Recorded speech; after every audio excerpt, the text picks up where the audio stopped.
Hi everyone, thank you for joining me today here at Storytime. I'm so glad that we get to take the time together to read stories and stories that ultimately help us just continue in our faith journey, wherever it may be, to just keep on going towards that destination of being in God's presence forevermore. And encouraging others to do the same as we continue to all go in our own path, but in that same destination. And so it's going to be a journey. It's going to be full of all these kinds of adventures and also trials and tribulations. But Jesus promises us that He is the source of rest. So can we rest in that Him offering that He can give us a rest? Let us hold on to that promise. This famous verse, Matthew 11:28, is something that I think that we all are going to come into, and it is going to be a source here of a kickstart to just continuing to just trust in God more. And so it says here, "Come to me, all you who are weary and burdened, and I will give you rest." Jesus says this, and what a beautiful promise it is, because Jesus, the one who has given us this beautiful life, He also tells us and assures us that He will give us rest in the midst of the journey. And so it says here, how can we get that? Come to me. It says, come to me. So we come to Jesus, and once we do, we will slowly but surely, eventually understand this rest that He gives us. And it just tells us in detail why.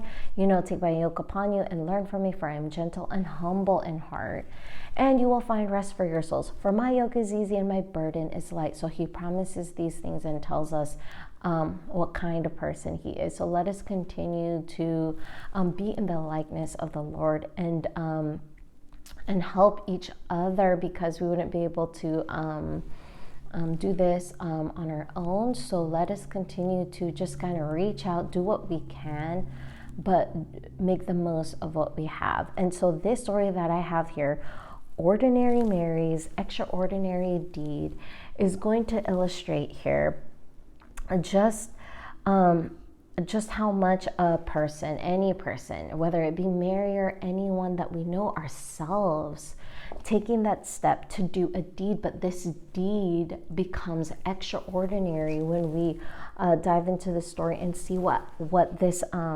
creates. So this story by Emily Pearson, illustrations that we saw here in the front cover by Fumi Kasaka, is going to definitely open our eyes to how an ordinary person's mindset and heart creates this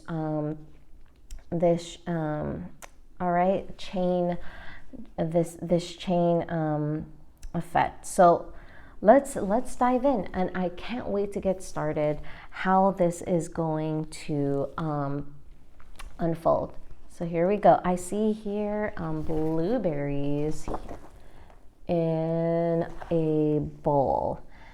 All right, and it looks like she's going to give it to somebody. So just like the blueberries here on the front cover, it's blueberries in the front inside cover, and it looks like she's giving it to someone here.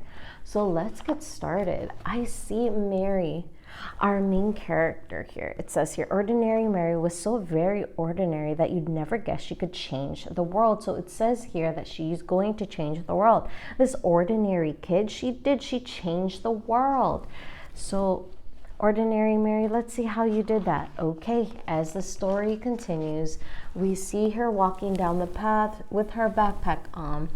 All right, and she's passing by these blueberry bushes. It says here, one ordinary day, skipping on her way from her ordinary school to her ordinary house, she passed an ordinary vacant lot filled with ordinary bushes, growing ordinary berries, ordinary blue and juicy, luscious, lovely berries.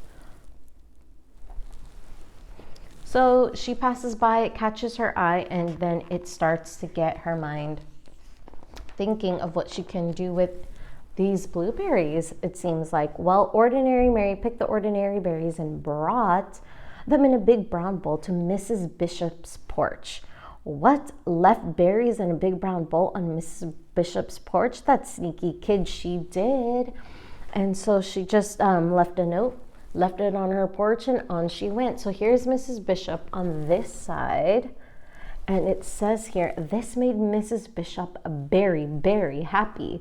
And so she baked a big batch of blueberry muffins and thought of 5 people who might have brought these beautiful berries, you know, and then secretly gave each a plate. How great, 5 people got a plate. Okay, so in return, how grateful she is. She used her skill to bake, to create something out of these blueberries, and she decided blueberry muffins. Not only did she bake them, but she cheerfully gave 5 of them for this beautiful surprise that she's so thankful for. She wants to reciprocate that. She's giving 5 people her baked goods here.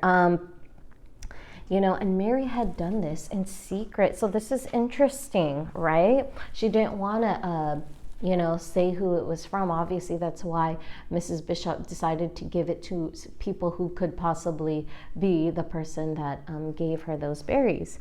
So one of those 5 was her paper boy, Billy Parker. And so when Billy saw his name on a note in the driveway on a plate, he quickly parked his bike and ate every crumb. Okay, maybe it was just time for a snack. Oh, yum, yum, yum. He ate every crumb. This made him so glad that the next 5 people got their papers on the porch and not in the bushes where he often threw them. In fact, they were handed right to them. So he decided to just go directly to them. They were able to see him, and just out of gratitude. Now, one of these 5 people was Mr. Morey, who was so amazed that he smiled for 10 hours on the airplane, then said to 5 different people who had heavy bags, "Here, let me help you." He still smiled, and they did too. Again, this is operated in the attitude of gratitude, and it's that heart condition and that just coming out of him with his great big smile. He's so happy here, Mr. Morey.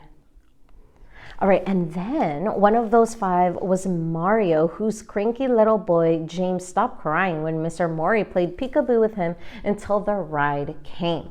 When he waved goodbye, Mario exclaimed, "How strange that a stranger would be so kind." The next day, when he was out shopping once, twice, 5 times, he did something nice for 5 different people 5 times without stopping. So I like this because it's about receiving out of nowhere and then being able to want to give to others out of nowhere.